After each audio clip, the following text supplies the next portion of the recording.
with this group, please come in. Either have a seat or stand in the back, whatever you can do to try to get comfortable.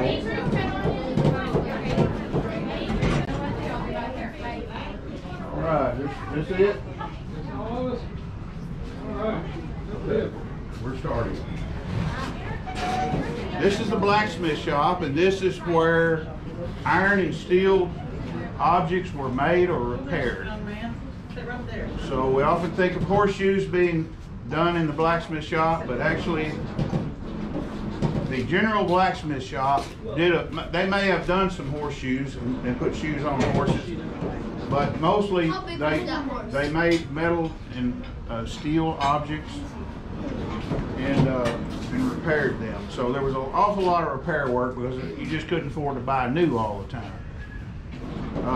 But today I'm working on a small Bowie knife, and it's a mountain man style knife. So if you can imagine the coonskin cap and the rifle that goes boom, you know, with the flash, that's the era I'm talking about, the late 1700s, early 1800s. And so I've got this blade, and I'm gonna go ahead and put it in the fire and get it hot, and I'll work on it for just a second, and then Mr. Tim's gonna talk to you about some of the things that has to do with the blacksmith. For instance, our fire. How do we start the fire?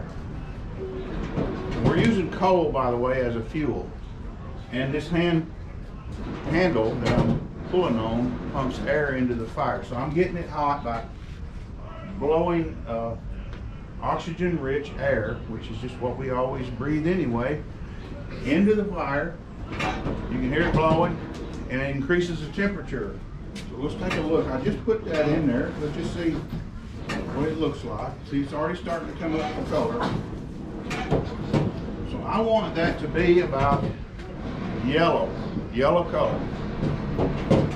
And yellow is about as hot as I want it to be just to forge in general. If I want to weld, I need it to be white, but that's even hotter. But I'm really walking a fine edge. I can get it too hot real easy.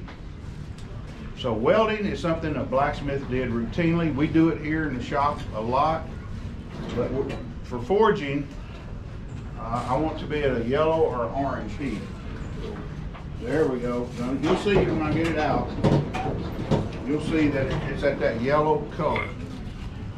So I'm going to just kind of do some tuning up on the parts of it. Now I'm going to come over here. It's going to be a little noisier, but that horn is more aggressive.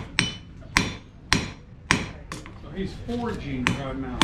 That's the process of forging. Metal into some other shape.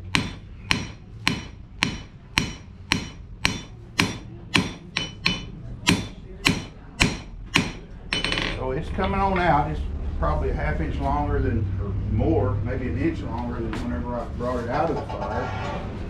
A lot thinner, a lot narrower. So what we're doing is displacing material, like modeling clay or putty. You can squeeze it this way and this way, this way. It just has to do something. It has to get longer. So that's what we're doing, making that longer.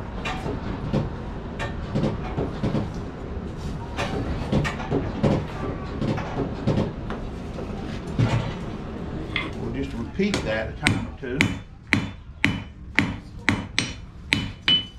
I'm going to put it over the kind of the edge of the anvil to be even more aggressive.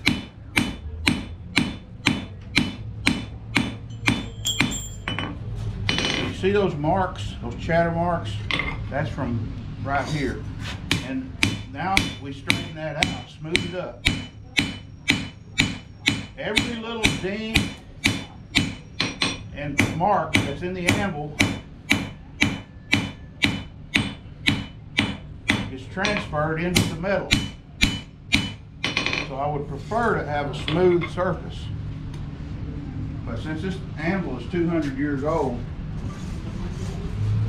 and we're not going to resurface it, we're not going to go and work on it. We're just gonna find the spot that we can work. I like to work this corner, that corner, over here and here. The middle has been beat up so much. I will work right there sometimes. You saw me. But I'd rather learn to use the anvil than to make alterations to the anvil. Because it's, like I say, it dates to 1810. And we have a lot of respect for the tool. And he knows that because he was there. Because what? Well, I didn't say that. Jim, you're gonna get in trouble in a minute. I was there. Yeah, that's what he says. Oh, Will, you want to go ahead, Tim, or you want me to show something else? I think we got a little bit here. We've got a few minutes, but not many. Give us much time. There's so much interesting stuff about blacksmithing. It could take all week, all month. You'd never learn it all. So it's really cool stuff. But briefly, what about your breakfast this morning? Did you have breakfast? Yeah, probably did. Did you think that the blacksmith had anything to do with your breakfast at all? Anything at all? Why? Okay, this here doesn't work, and I can't get out of this one. But I'll say that, yeah. All right, suppose that you're out there mowing the garden to eat. You get to eat, you gotta grow the food, right? You're in a cabin out in the middle of the wilderness somewhere, and you gotta make your own food. So here you go. You're mowing the garden with this hoe. Whoa, this hoe wore out, kind of hole and wore out like me. But it's supposed to be about that long. Well, it's time to take this to the blacksmith and have him weld on a new plate here, so it'll be better. But this is a tool that the blacksmith made, right? So the blacksmith made that. And you use it to start your breakfast. But now you got the grain out there. And the grain's all grown up this high. You see it waving in the breeze. You can see that. And you come along with this tool and slide, and you cut it down like this right here. See? And you gather up your grain. And of course, who made that? Wait a second, I want you to come over here. Blacksmith, right? It's going to make a transition. You know, you may have some cattle. Okay. I think you've got 3 head of cows, and she's got 4. You know that? Yeah, and it's out there. Now, we'll keep in mind. 5 minutes, Lynn. Okay. 5 minutes for the cows here. Your cattle are running around out there in the wilderness. You don't have them fenced in. It's going to darken. Like that's way too much work. It's going to darken. You got a fence around your And then it'll brighten. The cow out of the kitchen, but you don't have around. They're what it's called free range. Free ranging the cattle. The way they used to do it. See this bright, it's brightening. That's the bright's going to creep Come forward. harvest time, your cattle and his cattle probably running around beside each other. How are you going to know which one's yours and which one's yours? Can you tell it's brightening You gotta back mark up? them, don't you? You gotta mark the cow somehow, because otherwise You gonna brand end them. up. So you do this. You have a branding iron like this, and you do that. You do that. You put it on the side of the cow, and you got a mark on When the it cow. loses Now, colors, your mark, that's not his mark. decoalescent. When it Your brightens mark. back up, it's And you know recoalescent. which ones are yours, and you know which ones are not That's yours. just about So gone that's how through the you do it. phase. Blacksmith made.